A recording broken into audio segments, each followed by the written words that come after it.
Hello everyone, I'm John Horter. I'm the creator of the Rock Block. I wanted to do a short little overview on the install of the John Deere kits today. Our kits do fit the 946 as well as the 956 models and their previous models before these. The only difference between the two kits is the length of the tubes in the curtain. Otherwise, the install is all the same. So if you want to go ahead and locate your kit, there should be two pieces of square tubing in the kit, as well as a box, and the box should contain your curtain material and then a number of brackets for the application, as well as a hardware kit. And in the hardware kit should be the instructions, so if you want to read through those and familiarize yourself with the process as well as all of the parts in the kit. What I like to do first is locate the template in the kit. That will be the bare piece of metal with 6 holes drilled in it. And so what we do is we take that template and we lay it over the top and down the side. The part with the holes, of course, will be on the side, and that'll help you guide yourself to drill these 3 holes on each side. The template will have 6 holes in it.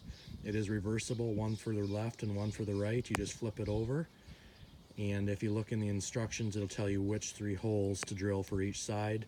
Keep in mind that right and left is as you're sitting in the tractor seat. So once you have those 3 holes drilled with the template, you just want to ensure that when you do it, that your front hole is ahead of this bend right here in the machine. So as long as you're a little bit behind that, you will be in good shape. So once you have your 3 holes drilled on each side, take your side bracket. You want to make sure that the bend is out. And then there's a spacer plate in the kit that just goes between the bracket and the machine, and it gets us so we're flush with the side with this rod here. And then there's also this backing plate that we put on the inside so we don't crush the machine. So take your 3/8 bolts, put it through the bracket, the spacer, your machine, and the backing plate, and then put your flange nuts on loosely right now. So to go ahead and do that on the other side. And then the next step in the process that I like to do is to locate your center hinge plate and the center hinge bracket. That'll be this U-shaped piece here. So locate the 3/8 by 1¼ inch bolts, put them through the bracket into the hinge plate, and then put your flange nuts on the bottom, just finger tight for right now. So then you should have that installed together. Go ahead and take these 2 carriage bolts out of the machine. They're the factory ones that are already here. Take them out, and as you can see, you want to put them back through the bracket and reattach them. Once you have that done, go ahead and towards the back of the bracket, you're going to need to drill 2 holes in the top of the machine. Just use your bracket as a template. Those should be the 3/8 bolts as well.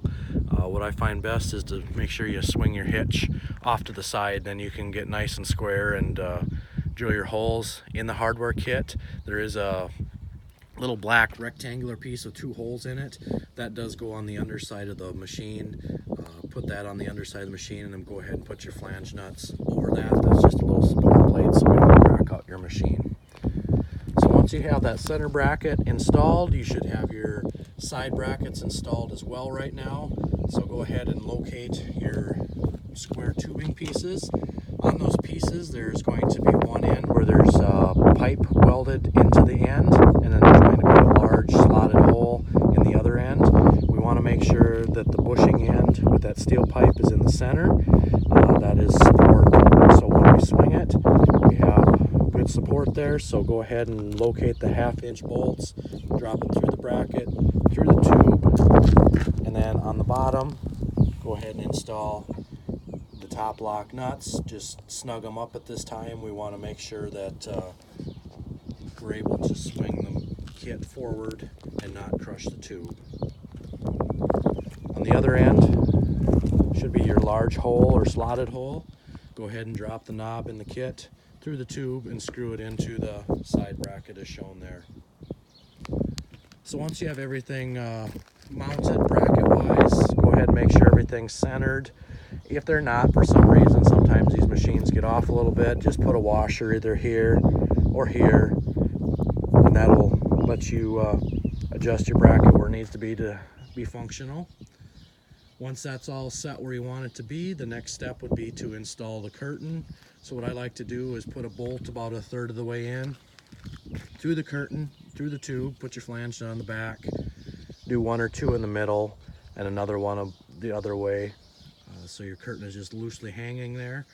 Go ahead and install the rest of the carriage bolts and the flange nuts on the back side, and then just take an impact and just snug them up. We don't want to damage the curtain, so once they just start to get snug, that should be good.